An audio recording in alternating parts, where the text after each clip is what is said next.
नमस्कार, India voice देख रहे हैं आप और मैं हूं आपके साथ शिवम दुबे। इंडिया वॉइस के खास कार्यक्रम देवभूमि समाचार में आप सबका स्वागत। बुलेटिन की शुरुआत करेंगे, रुक करेंगे खबरों की ओर। मुख्यमंत्री पुष्कर सिंह धामी ने मुख्यमंत्री आवास परिसर में अपने परिवार के लोगों के साथ विभिन्न प्रजातियों के ट्यूलिप बल्ब का रोपण किया और इस दौरान मुख्यमंत्री ने कहा कि वर्तमान समय में फूलों की बहुत अधिक मांग बनी रहती है, जिसमें प्रदेश में भी पुष्प उत्पादन से स्वरोजगार अर्जित करने की संभावना है और इसलिए किसानों को परंपरागत खेती के साथ साथ पुष्प उत्पादन की व्यावसायिक खेती के लिए भी प्रोत्साहित किया जा रहा है। वहीं सीएम धामी ने विभिन्न बागवानी कार्यों का भी निरीक्षण किया और फूलों की विभिन्न प्रजातियों के कार्यों का अवलोकन कर ऐसे प्रयासों की सराहना की।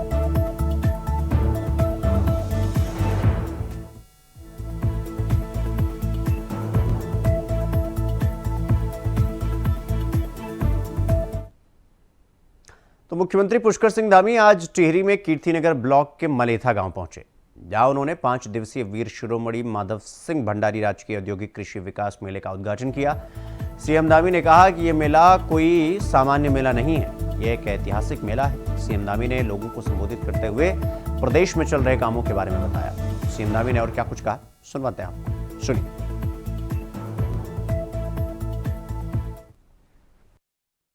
भाइयों बहनों, वीर माधव सिंह भंडारी जी ने अपने क्षेत्र की खुशहाली के लिए मेहनत से, लगन से, दृढ़ इच्छा शक्ति से, अपने परिश्रम से, त्याग से जो हमको मार्ग दिखाया था, जो एक रास्ता दिखाया था, आज हमारी सरकार भी उसी मार्ग पर चलकर प्रदेश के चहुमुखी विकास को सुनिश्चित कर रही है।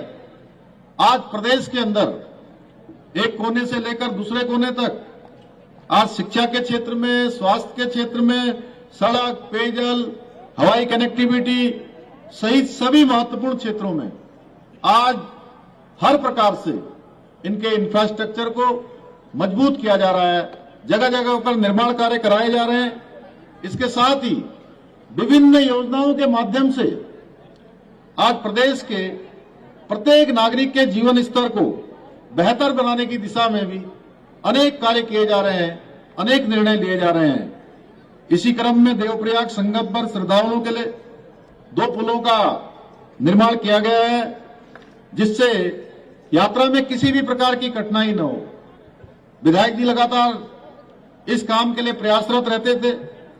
दुर्घटनाओं में कमी लाने के लिए आज पूरे प्रदेश के अंदर सड़क सुरक्षा सुनिश्चित करने के लिए जहां काम हो रहा है, वहीं जनपद टिहरी में 170 किलोमीटर के क्रॉस बैरियर का निर्माण किया जा रहा है, जिससे कि हमारे वाहन चालकों को और वाहन में बैठने वालों को, यात्रा करने वालों को, उनकी सुरक्षा सुनिश्चित की जा सके। दैवदी आपदा से क्षतिग्रस्त मोयाल गांव में त्वरित कार्रवाई करते हुए 3 दिनों के भीतर 18 मीटर का बैली ब्रिज भी स्थापित किया गया है।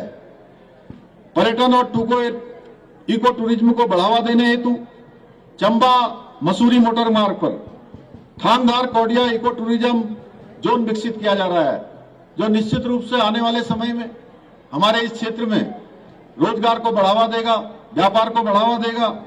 एक और जहां टिहरी झील में साहसिक पर्यटन को प्रोत्साहित करने के साथ ही झील के चारों ओर रिंग रोड का निर्माण भी किया जा रहा है, वहीं दूसरी ओर हमारी सरकार द्वारा पलायन को रोकने के लिए प्रदेश में नौकरियों का सृजन करने के साथ ही स्वरोजगार को बढ़ावा दिया जा रहा है। और मैं नमन करना चाहता हूं अपनी मातृशक्ति को, अपनी माताओं बहनों को, जो आज बहुत सारे स्वयं सहायता समूह के माध्यम से अनेक रोजगार और स्वरोजगार के अवसर सृजन कर रहे हैं, जहां अपनी आजीविका को बढ़ा रहे हैं, रोजगार को बढ़ा रहे हैं, वहीं अनेक लोगों को आज रोजगार देने का काम भी कर रहे हैं। आज हमारी बहनों के द्वारा जो उत्पाद बनाए जा रहे हैं, उसकी मांग आज पूरी दुनिया में और देश के अंदर होने लगी है। अच्छे ब्रांड बनाए जा रहे हैं, अच्छे उत्पाद बनाए जा रहे हैं, चाहे वो सिलाई बुनाई के हो, चाहे वो खाने के हो, चाहे हस्तशिल्प के क्षेत्र में हो। हर क्षेत्र में आज एक नया कीर्तिमान स्थापित हो रहा है। लोगों की आजीविका बढ़ाने के उद्देश्य से हमने दुग्ध उत्पादन के क्षेत्र में, मधु उत्पादन के क्षेत्र में, कृषि, बागवानी, सुगंधित पौधों एवं फूलों की खेती हो या होम स्टे हो, इन सभी को बढ़ावा दिया जा रहा है। किसान भाइयों को समृद्ध बनाने के लिए, सदृढ़ बनाने के लिए, उनको मजबूत करने के लिए हमने 3 लाख रुपए तक का ऋण बिना ब्याज के दिए जाने का प्रावधान किया है। आप लोगों को जहां मैं देख रहा हूं, इस पूरे आज इस महोत्सव में बड़ी संख्या में हमारी बहनें यहां आई हुई हैं। मैं देखूं तो इसमें से कम 70 से 80% संख्या माननीय विधायक जी हमारी बहनों की है। और मुझे आप सबको ये बताते हुए खुशी हो रही है कि आज प्रदेश के अंदर हमने 1 लाख बहनों को लखपति दीदी बनाने में सफलता प्राप्त की है। हमारे प्रधानमंत्री जी ने जो लखपति दीदी योजना प्रारंभ की है, इसके साथ ही हमारी सरकार द्वारा जो हाउस ऑफ हिमालय ब्रांड जो लॉन्च किया था, उसके माध्यम से आज हमारे उत्पादों को विश्व के कोने कोने तक पहुंचाया जा रहा है। वहीं दूसरी ओर मैं आप सबको बताना चाहता हूं, सख्त नकल विरोधी कानून लागू कर हमने नकल माफियाओं पर शिकंजा कसने का काम किया है। तो अगली खबर देहरादून से है, जहां नगर निगम के वार्ड 4 राजपुर से बीजेपी प्रत्याशी अलका कुल्हान को निर्दलीय प्रत्याशी किरण अरोड़ा ने अपना समर्थन दिया है। उन्होंने कहा कि एक हैं तो सेफ हैं की प्रेरणा आज से मैंने मेरे सैकड़ों समर्थकों के साथ बीजेपी प्रत्याशियों को अपना समर्थन दिया है। उन्होंने अधिकृत प्रत्याशी को समर्थन देते हुए कहा कि नेतृत्व के निर्देशों के अनुपालन में उन्होंने अपना नामांकन वापस लिया है और पार्टी के लिए काम करने का फैसला लिया है।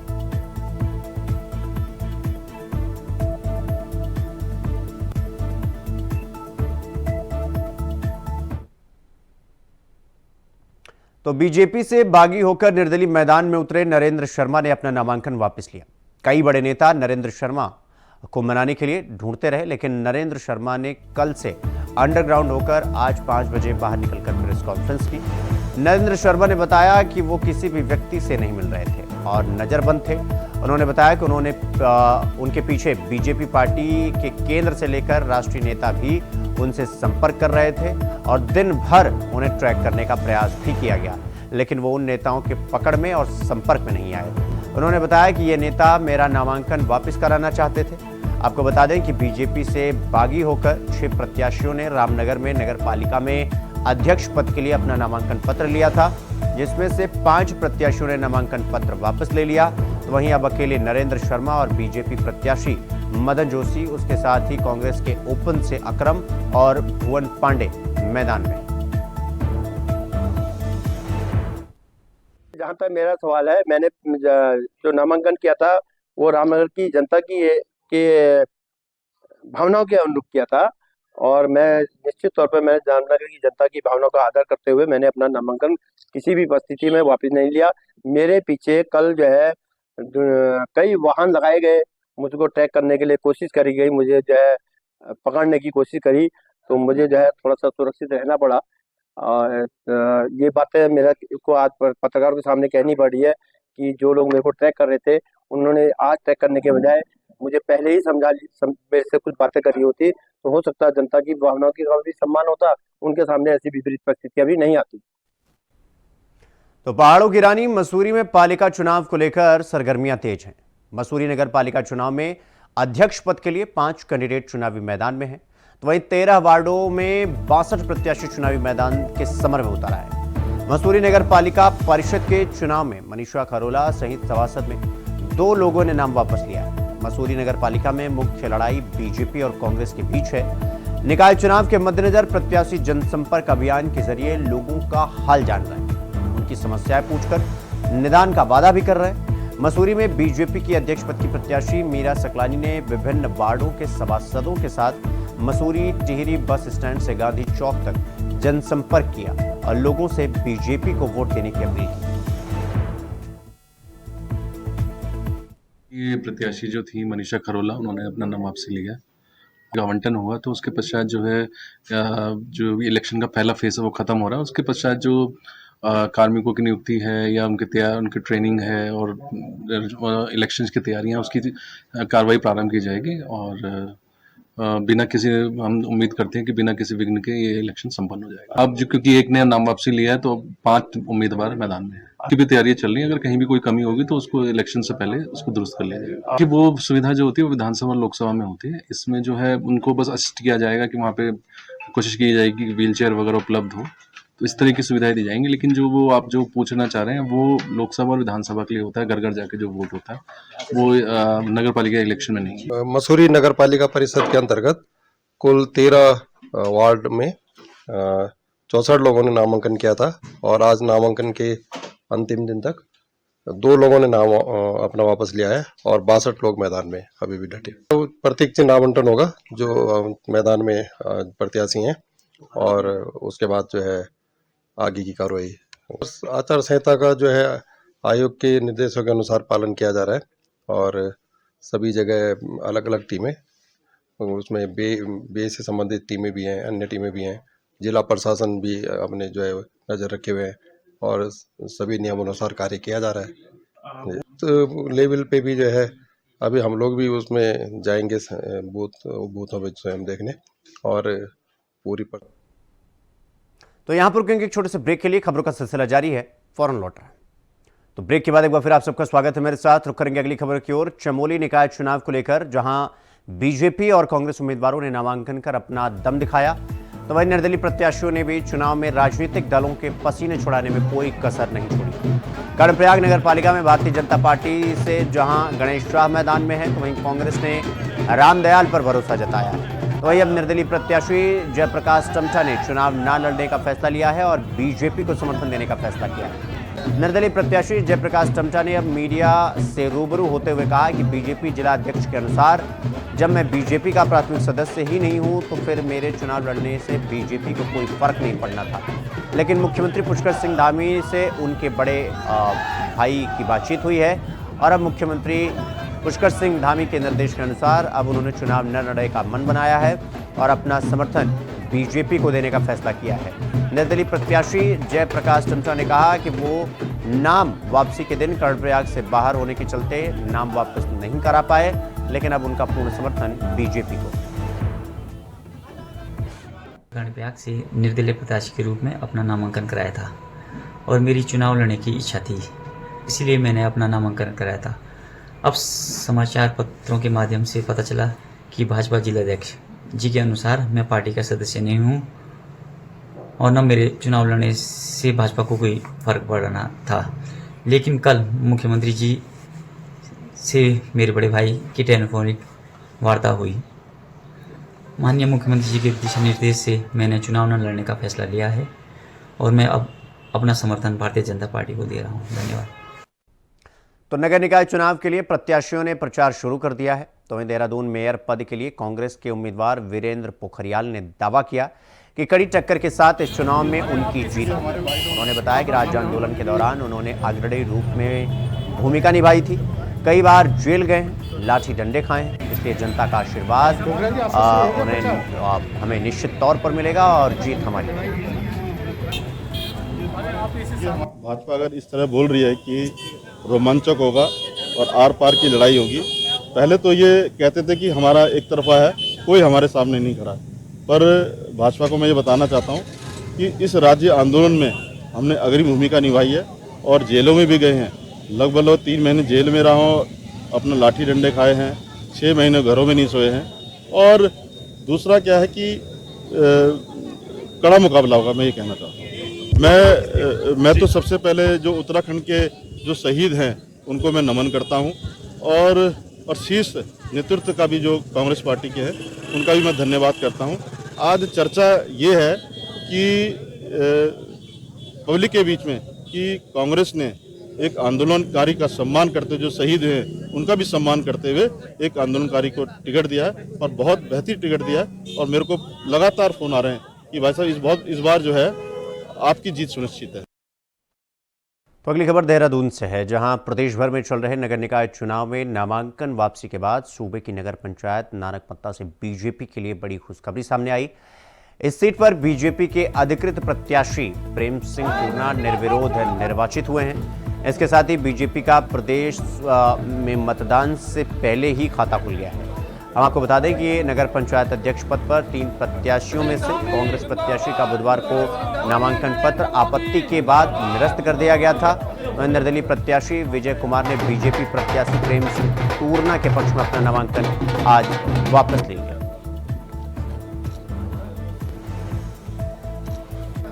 इस नगर निकाय चुनाव में नानकमत्ता नगर पंचायत में हमारे प्रेम सिंह टूरना जी को आज निर्विरोध निर्वाचित हुए हैं। यहाँ की जनता की ओर से, यहाँ के सभी पूर्वजन नागरिक की ओर से मैं सबसे पहले तो प्रेम सिंह टूरना जी को शुभकामनाएं और बधाई देता हूँ। और जिस तरह से इनका आचरण रहा है, जिस तरह से इनका स्वभाव रहा है, आदरणीय नरेंद्र मोदी और आदरणीय पुष्कर सिंह धामी के नेतृत्व में ये नगर पंचायत नानकमत्ता, विधानसभा नानकमत्ता हमारी विकास की दृष्टि से आगे बढ़ रही है। मैं पिछले वर्ष जब विधायक रहा तो माननीय मुख्यमंत्री पुष्कर सिंह धामी जी के द्वारा बहुत सारी घोषणाएं जो की गई थी, उन घोषणाओं पर लगातार काम हो रहे हैं। और इसी के परिप्रेक्ष्य में कांग्रेस को कैंडिडेट नहीं मिल रहे थे। जब कांग्रेस को कैंडिडेट नहीं मिल रहे थे तो एक दो लोग हमारी पार्टी के थे, उन्होंने निर्दलीय प्रस्ताव दाखिल किया था। और माननीय मुख्यमंत्री के कुशल नेतृत्व और उनके शैली से प्रसन्न होकर दो लोगों ने पर्चा जो वापस किया है, तो मैं सबसे पहले तो उनको भी धन्यवाद देना चाहता हूँ। और आदरणीय मुख्यमंत्री धामी जी के नेतृत्व में एक अच्छी सरकार चले, एक अच्छा जो छोटी सरकार है हमारी नगर निकाय की, ये आगे तरक्की करेगी, ऐसा मुझे विश्वास है। तब तो जनता की सेवा ही है मेरी। पहले 5 वर्षों से हम लोग नगर के विकास के लिए काम करते हैं और आगे भी मैं नानकमत्ता नगर की सारी जनता को आश्वासन देता हूँ कि पिछले 5 वर्षों से बढ़कर तो हम सरकार में हैं। हमारे आदरणीय मुख्यमंत्री पुष्कर सिंह धामी जी के नेतृत्व में नानकमत्ता के विकास के लिए हम पूरा प्रयास करेंगे कि आने वाले 5 सालों में नानकमत्ता नगर एक मतलब अच्छे शहर के रूप में उभरे, जिसकी जैसे नानकमत्ता साहब के नाम से पहचान तो है ही हमारी, और एक सौंदर्यीकरण भी हो और सुंदर शहर बने हमारा, इसके लिए हम प्रयास करेंगे।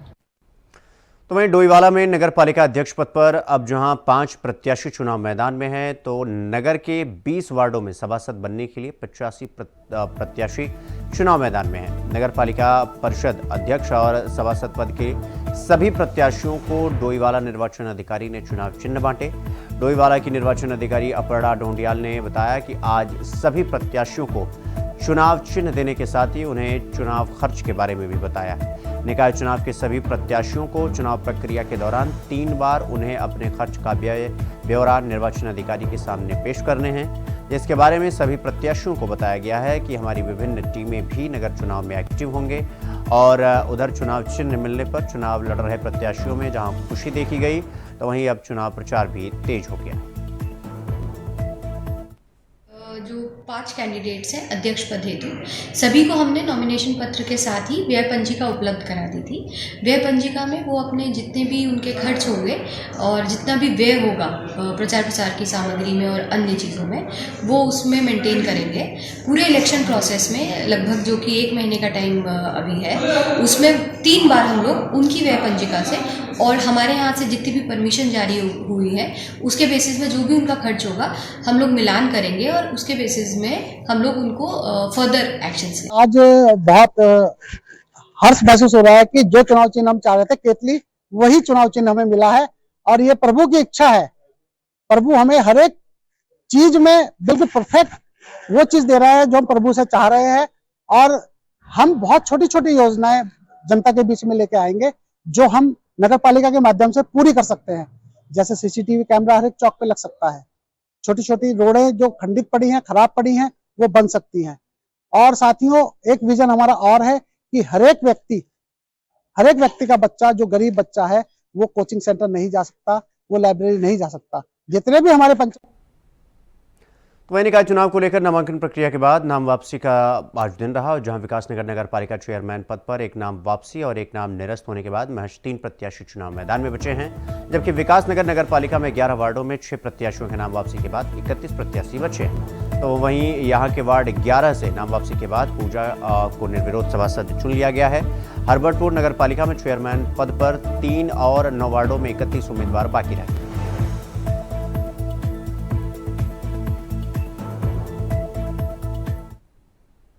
तो खबर देहरादून से है, जहां नौकरी देने के नाम पर करोड़ों की धोखाधड़ी करने का मामला सामने आया है। दरअसल एक पीड़ित के साथ नौकरी दिलाने के नाम पर 23 लाख की धोखाधड़ी की गई और इस मामले में एसटीएफ ने 2 आरोपियों को गिरफ्तार भी किया है और साथ ही साथ इस मामले में 3 आरोपियों को पहले भी गिरफ्तार किया जा चुका है। फिलहाल पुलिस आगे की जांच पड़ताल करने में जुटी हुई है। ये naukri.com पर नौकरी लगाने के नाम पर देहरादून के एक व्यक्ति से 22,90,000 लगभग 23 लाख की जो ठगी की गई, उस संबंध में 2 लोग अरेस्ट हुए हैं और 4 लोगों को 41 से CRPC का नोटिस दिया गया है और ये मुकदमा जून 2024 में लिखा गया था। इसमें टोटल 12 लोगों के खिलाफ अब तक कार्रवाई हो चुकी है। अभी जो 2 लोग अरेस्ट हुए हैं, इनकी कस्टडी से 2 लैपटॉप, राउटर्स और 17 मोबाइल फोन और दर्जनों सिम जो है बरामद किए गए। उनकी एनालिसिस कर रहे हैं हम। इसके अतिरिक्त इनका जो फ्रॉड का अमाउंट है वो क्रिप्टो में कन्वर्ट करके अब्रॉड भेजा जाता था और अब्रॉड में भी कुछ इनके तो अगली खबर कर्णप्रयाग से है, जहां भू धसाव से प्रभावित बगुड़ा नगर में दूसरे दौरे का सर्वे शुरू किया गया, जिसे भूवैज्ञानिकों की टीम द्वारा ड्रिलिंग रिग तकनीक की मदद से जमीन के भीतर ड्रिल करने 30 मीटर नीचे से सैंपल निकाला गया आएगा। साथ ही सैंपल को इकट्ठा कर IIT रुड़की को भेजा जाएगा, जिसके बाद बगुड़ा नगर के ट्रीटमेंट के लिए योजना बनाई जाएगी और ड्रिलिंग कर रही कंपनियों के अधिकारियों का कहना है कि सर्वे में 8 से दिन तक का समय लग सकता है। जो यहाँ पे क्रेक हुआ है उसकी जांच को लेकर किया जा रहा है और ये इस चीज़ को बताएगा, ये जो हम टेस्ट कर रहे हैं सॉइल इन्वेस्टिगेटर, ये इस चीज़ को बताएगा कि यहाँ पे क्रेक क्यों आए और इसके ड्रिलिंग से हमें ये पता चलेगा टेस्ट के दौरान कि हम ऐसा क्या ट्रीटमेंट करें कि वापस से ये क्रेक जो हो रहा है वो ना। हम उसके लिए ये काम कर रहे हैं और ड्रिलिंग का कार्य शुरू है और ये ड्रिलिंग कंप्लीट होने के बाद इसका सारा सैंपल हमारे लैब को जाएगा और टेस्टिंग होने के बाद इसका रिपोर्ट हम। तो खबर देहरादून से है, जहां ठंड बढ़ने के साथ ही अब कोहरा भी पड़ना शुरू हो चुका है। आपको बता दें कि तीर्थनगरी हरिद्वार में शीतलहर और कोहरा देखने को मिल रहा है। आज सुबह से पूरी धर्मनगरी कोहरे के आगोश में घिरी हुई दिखाई दी और उस पर शीतलहर चलने से लोगों का जीवन अस्त व्यस्त हो गया है, जिसकी वजह से उन्हें आग का सहारा लेना पड़ रहा है।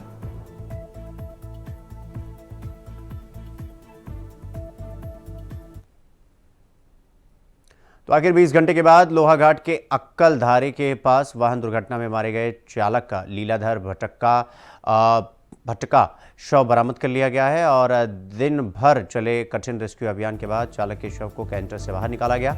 अभियान में पुलिस, SDRF और फायर टीम, ITBP के साथ साथ स्थानीय युवाओं की भी सराहनीय भूमिका रही।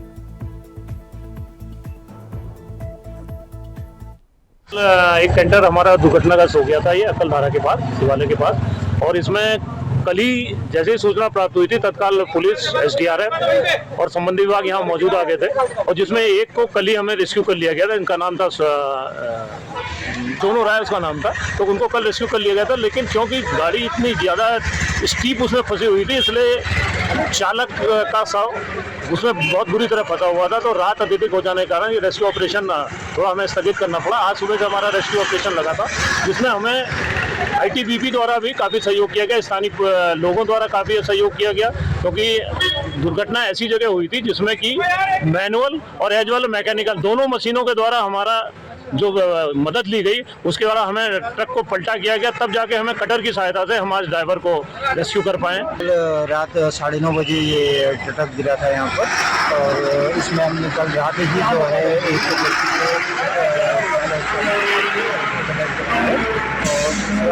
आज सुबह हमने पुनः ये रेस्क्यू चला दिया था। 6:30 बजे से मैंने अपना समस्त रेवेन्यू स्टाफ यहाँ पर भेज दिया था। तत्पश्चात सभी SDRF, NDRF और पुलिस प्रशासन सभी लोग हमने यहाँ पर मिले रहे और प्रयास कर रहे हैं और ITBP के सहयोग से चेन कुर्ती वगैरह करके गाड़ी को। तो देवभूमि समाचार में आज के लिए बस इतना ही। देश और दुनिया की तमाम खबरों को देखने के लिए देखते रहें इंडिया वॉइस। नमस्कार।